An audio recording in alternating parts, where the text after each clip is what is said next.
Some of the most memorable Scout camps I've ever ran didn't have more kit, more leaders, or more money. They had one strong idea. This one started with a simple question. What if cubs were stranded on a desert island and had to earn everything? This is one page from what I'm calling the Scoutadelic Playbook. It's not a rule book, it's not instructions, it's ideas, things that worked that you can explore in your own way. And this one didn't even start as a camp. It started on a cub night inside a hall. We chalked out islands on the floor. Everything outside of that was water. Each island had a shopping list of things they needed, but the shop was in the middle. If they wanted anything, they had to earn points. Points were currency. Currency bought resources. And then they had to work out exactly how to get those resources back to their island. It was amazing watching them problem solve in real life. How do they get from their island to the main island when there's water in between? Scouting skills suddenly mattered.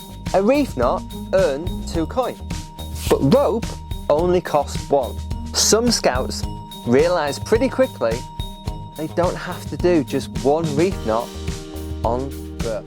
They weren't cheating the system, they were understanding it and thinking outside of the box. They could earn points by building shelters, making flags, boiling an egg, buying an egg, tin foil, and a tea light from the shop. Skills stopped being abstract, they unlocked progress. And at one point, a storm came in. We used water pistols. If your whole group wasn't under the shelter, well, you got wet. Suddenly, shelters mattered.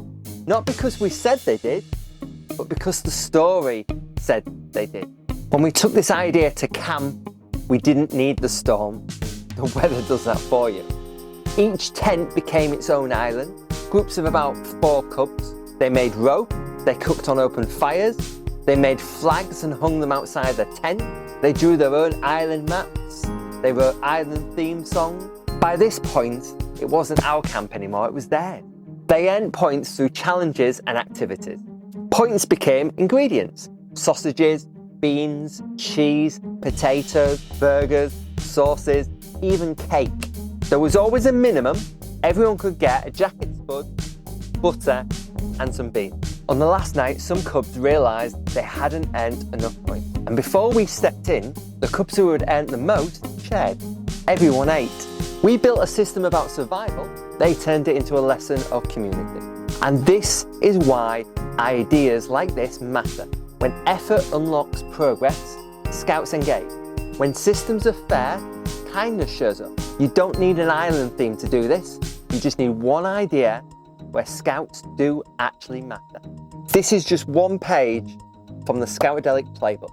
Take it, adapt it, make it your own, and be a little Scoutadelic.